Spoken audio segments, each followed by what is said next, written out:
I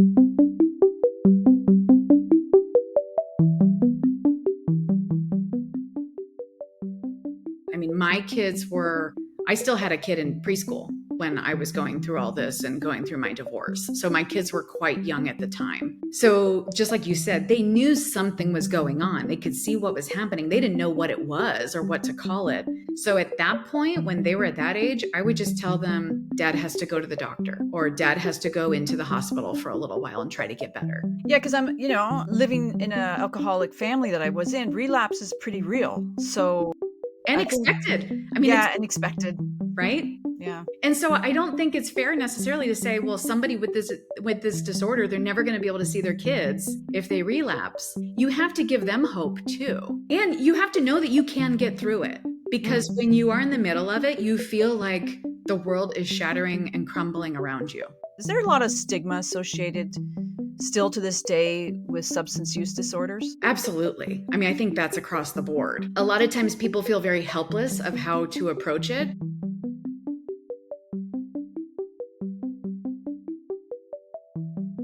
Welcome to the Just Separated podcast. Hi, I'm Karen Oman, a thanatologist, grief counselor, divorce strategist, and co-author of the Just Separated workbook. I draw on years of personal and professional experience to guide you through the challenges of your divorce. Together, with our expert guests, we'll equip you with the clarity, resilience, and tools to take charge and move forward with confidence. Follow Just Separated and join us as we explore the many different facets of divorce.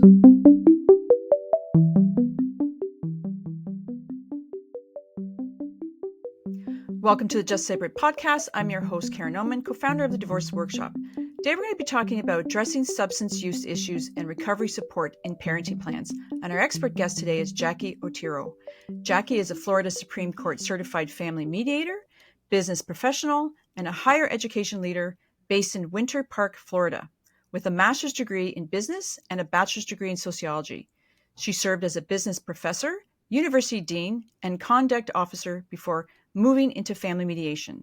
In addition to her educational and mediation background, she has a passion for helping families working through substance use disorders and recovery and mental health issues in their parenting plans. Welcome, Jackie, to the Just Separated podcast. Thank you so much, Karen. I appreciate you having me. So, Jackie, I am really looking forward to this conversation because it needs to be talked about more. I think I've shared with you before that I'm from a family affected by alcoholism. Mm-hmm. My father was an alcoholic and my parents were divorced when I was a baby. But I've seen how substance abuse can shape relationships, especially around parenting. I know this is a very heavy topic. Like I said, it's heavy, but it's also stigmatized. So what drew you personally to this very specific and often overlooked space in co-parenting and supporting families where substance abuse disorders are a key part of the story? Yeah, that's a big question. It's a bit of a story, but I'm happy to share it. I went through my own divorce 7 years ago, and both substance use and mental illness were a big part of why I got divorced. It was about a 3-year process for me to make that decision to get divorced. And I sort of felt like because my ex-husband had this illness that he was dealing with, I felt a lot of guilt about the idea of leaving the marriage because I felt that if he had any other illness, like if he was battling cancer, I wouldn't just leave him. So I think to me, that was what made it especially difficult to decide whether or not to stay in the marriage. And we have 2 children together. So I felt like I was making this big decision that was going to affect our entire family forever. And ultimately, I ended up kind of being the person managing his illness and his addiction and trying to help him get through it and trying to be the positive person that's going to help us get to the other side of this. And I think I had to try as hard as I could until I couldn't do anymore. And at that point, I think I was still carrying my own guilt about it. But the ultimate question that helped me come to the answer was, do you want this marriage to be a model for what your kids see as what a marriage should be? And that was an easy question to answer, and it was a no. So I did decide to leave. So that was 7 years ago. I filed my own divorce. We ended up going through mediation and coming to an agreement. And I learned so much about so many things I didn't have a clue about before. Not only the divorce process and doing a lot of this yourself and mediation, but also the mental health aspect, the, substance use aspect. These were all things I had nothing in my background. Like my parents are still married. They're going to celebrate their 50th anniversary soon, and I did not have any substance use experience in my family. I hadn't seen that close up like you did. And I think I was very naive to it, but I'm also an educator by nature. So I was just like, well, now I'm going to learn everything I can about it. And I ended up becoming a mediator about a year and a half ago. It was something that I was always interested in. And I had a change in job circumstance where I ended up losing a good portion of my income after a job got dissolved. And I was looking to supplement. And I said, you know what? I'm going to use this as an opportunity to get my certificate as a mediator and try this out. And what do you know? The very first clients that came to me once I was certified, it was a really lovely couple that had decided to get divorced. They had 3 kids, and one of the parents was coming right out of rehab. And the lovely thing about it, it was almost the scenario that I wish I could have gotten to in my divorce, where the parent that was struggling with that substance use issue recognized their own limitations. And they said, we don't want to end up in court over this. We want to come up with a plan that's going to work for our family. And so it just so happened that was the first client that I worked with. And I felt like I knew them because I knew their scenario. I had lived through so much of it. And I helped them build a parenting plan that was super customized to their situation. And it built in safeguards for what do we do if this happens? I feel like my job as a mediator is to look at all of the potential disputes that can come up in the future and help build those into the parenting plan so there's no guessing. So like when something does come up, you already have an agreement about how you're going to handle it. So that really led me to thinking, I could be a specialist in this. I would like to learn more about this and how we can build it into parenting plans with the ultimate goal of keeping families peaceful and keeping them out of court. So that kind of became my driving mission as a mediator.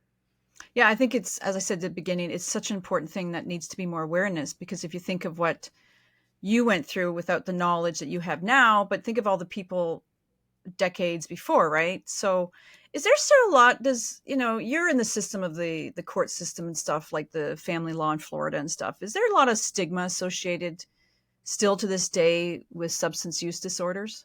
Absolutely. I mean, I think that's across the board. A lot of times people feel very helpless of how to approach it. Many times they think, well, I can't go to mediation with somebody who has, this disorder. We can't come to an agreement. Or they automatically think, well, that parent cannot see the kids if they have this substance use disorder. And I know you and I we're learning about this, this is not like our expertise necessarily is in this field, but we're trying to use less stigmatizing language. I mean, I learned about all this talking about alcoholics and addicts and abuse. And the more I've learned about it, the more I'm trying to contribute to destigmatizing it by not calling the person an addict. So you're not identifying the person by their illness, you're identifying the illness itself. So it's somebody with a substance use disorder versus an addict, because that's a label that's hard to escape. Now, people who are experiencing this themselves, they use whatever terminology they want, right? But it's sort of up to us as more of the maybe authorities or care providers or supporters in this space to try to at least offer a less stigmatizing terminology. I think it's a good place to start to try. Yeah, because if you think about when you say disorder, right, or substance use abuse, like abuser, it's not saying, and in my field is the grief field, it's the DRDs, the drug related deaths that I work with, it's more of a mental illness.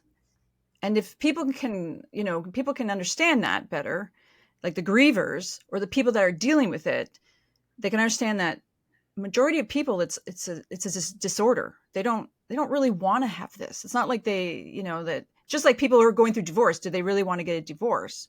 Not particularly. And most people don't want to have a substance abuse disorder. So if they can think of it as a mental illness, it might less decrease the stigmatizing of it all. Mm-hmm. But the language is like what you said. I grew up with it. It's addict, alcoholic, abuser. But it is hard to change, right? But Right. I think you're right. The more people become aware of it, the better it's going to be on everybody. Right, because So, it's easy to blame the person hmm, for the experience, right? And I think the less we blame the person and the more we blame the disorder, if we're placing blame somewhere, that's more of a it's a third party, right? It's not the person that is making all these choices to be involved in this, but how can we help manage the disorder to help the person, right? So I think having distance from it has helped me a lot because when I was living it day in and day out, it felt like a horror movie half the time.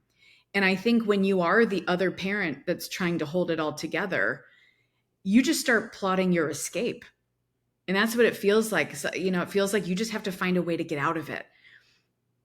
For me, the first phase was trying to fix it, and then when I realized I couldn't fix it, then it was like, well, how do I escape it? How do I save my children from this? Because our household was just so chaotic. I never knew what I was walking home to. And I think people who are trying to get out of it, they feel very helpless. And, if you go to a divorce attorney, most of them are not experts in this field either. They don't know how to advise. Their goal is to advise you on the law. They're not necessarily knowing what options you have to put into your parenting plan to help deal with this kind of disorder that's a chaos variable in your parenting, you know? So I started talking to psychologists and therapists about this, and I started just getting people's opinions like, is this something that you think would be worth having a specialty in? And I remember I spoke to a psychologist that leads a collaborative law group. And she told me that she built her entire practice on taking clients that nobody else wanted. She works with personality disorders.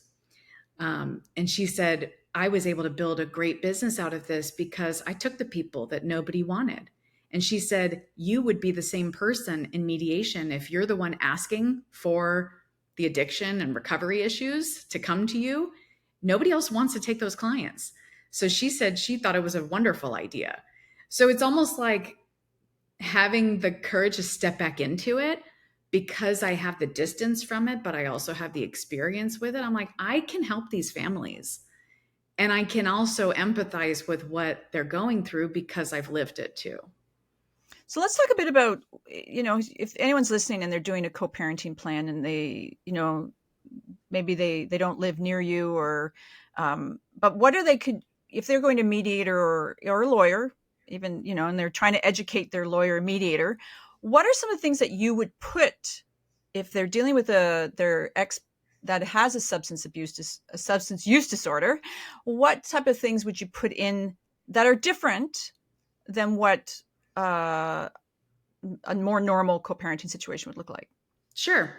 So, one thing you can do is you can craft a time sharing schedule with your children that goes along with the phase that you're in. So, most parenting plans have one time sharing schedule that just starts on the day that you sign the agreement. So, I'm going to go back to like this kind of case study of this couple that I worked with who their goal was to get to 50-50 custody. They wanted to have equal time sharing with their kids. And they felt that that was important, but they both recognized they weren't ready to start that just yet because one parent was freshly out of rehab and in recovery and just trying to kind of build the pieces back up, right? So it wouldn't make sense, I think, for somebody right out of rehab who's freshly sober, perhaps, for them to go right into 50-50 time with their kids. I feel like that's a recipe for disaster because they're trying to rebuild their own life. And now they've got this whole new structure where they're the sole parent for half the time. I just feel like that stress could be too much for them. So, what you can do in this instance, I built a 3-level parenting plan and time sharing schedule. So, level 1 was let's just start with every other weekend supervised visits, and we pick a neutral place to have those supervised visits, like a grandparent's house, right? So, I mean, you can pick a trusted family member to do that. If they're on board and we can use them as our, supervisor, that's what I did in my divorce. So we had supervised visits at grandparents' house. And so that could be every other weekend to start off with.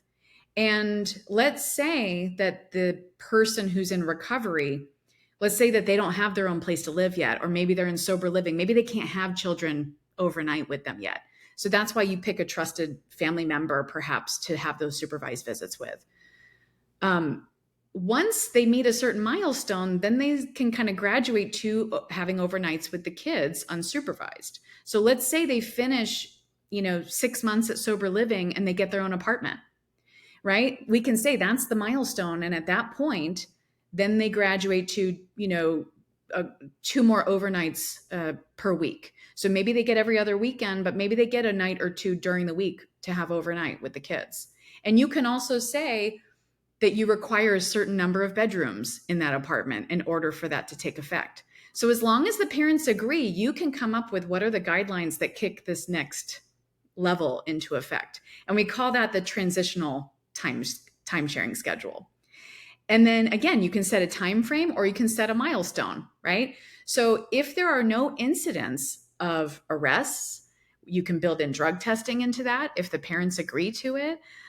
If they have no incidents and things are going well, then you can eventually graduate into that 50-50 time sharing, if that's the goal. That's not the goal of all co-parents to go to 50-50. But in the state of Florida, that's the default if there's not an agreement. So you really have to present some strong evidence why a parent would not be able to do 50-50 custody, and a judge would have to make that call if there's not an agreement. So I always tell the parents that I work with, my goal is to keep you out of court. I don't want to put the fate of your family in the hands of a judge, right? Because they're there to hear evidence. They have hundreds of cases that are pending at all times. They're not going to get into the real nuances of your family and what you need. So the more you can agree to together as co-parents, even if you agree on the eventual goal, there's different ways to get there, right? So I think having a creative time sharing schedule that has milestones in place can really help transition into that co-parenting schedule. So I'm just thinking, the other parent is probably a bit nervous about this. Like, you've lived in probably a tough home environment with the substance use disorder person. Yes. So how do you, as that other parent, is there anything you can put in there? Like, do you can get reports from CODA or from Alcoholics Anonymous, or what's that organization, SoberLink, or like, is there anything that they can have that can ease the anxiety of your children, say spending time with the other parent who has the substance use disorder problem, but because that's a big component, right? Like, absolutely. Right. Absolutely. So a few things that you can consider, and I did this in my parenting plan. So I'm not making things up. These are things that I built into mine and I've helped people build into theirs too. I mean, you can have mental health check-ins. So one thing you can do is you can see if the other parent is willing to sign off on having their medical provider be able to give a regular, check-in back to the other parent. So you can say, on condition of this time sharing schedule, we call it time sharing in Florida with the kids. I know that sounds like timeshare vacations, but as a condition to continue unsupervised time sharing, the other parent with the disorder needs to sign off that their mental health provider, and you can identify, it might be a certain psychiatrist, it might be a certain therapist. They can sign off that says, I give them permission to report back to the other parent and let them know the progress of my treatment. So that doesn't mean they necessarily have to share what medication they're taking or what the exact treatment plan is, but and you can spell it all out in that parenting plan, exactly what they can have access to. So it might just be a check-in with the psychiatrist or the therapist that says, yes, they're continuing to come on a regular basis and they're making their appointments. And that could be it. Again, it's all about what the parents agree to. So I know that some of this seems like one parent looking over the other one, But it also gives the parent with the disorder the ability to say, listen, I'm putting things in place that are going to make sure that I'm okay to parent. And I want to show you that good faith effort that I'm making. But it's not just going on your word, it's going on objective criteria.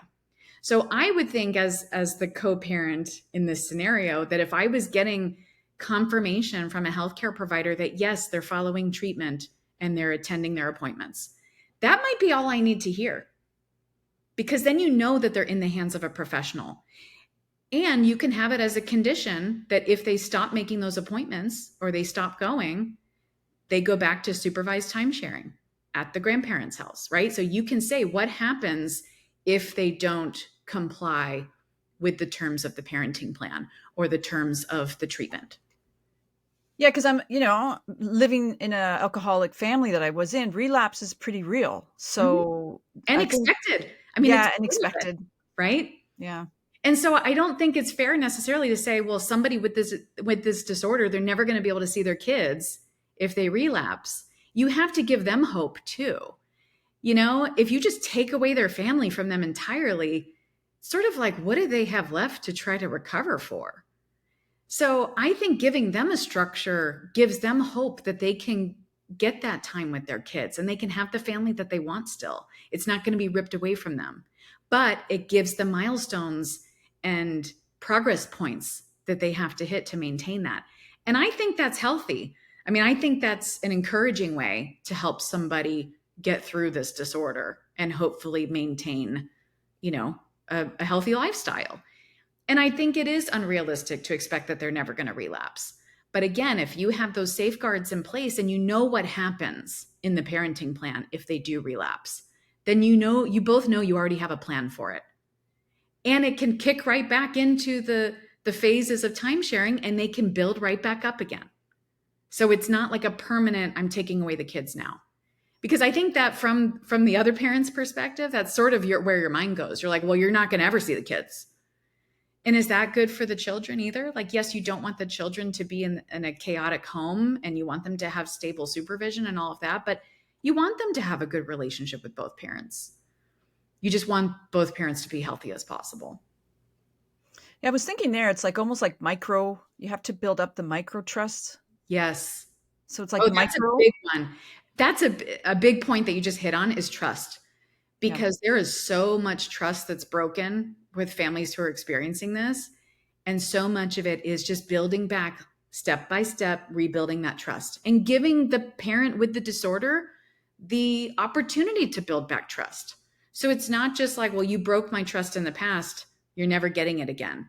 It's let's give you an opportunity to show that you can build back that trust and have more time with the kids. I think Yeah. that's the It's, win.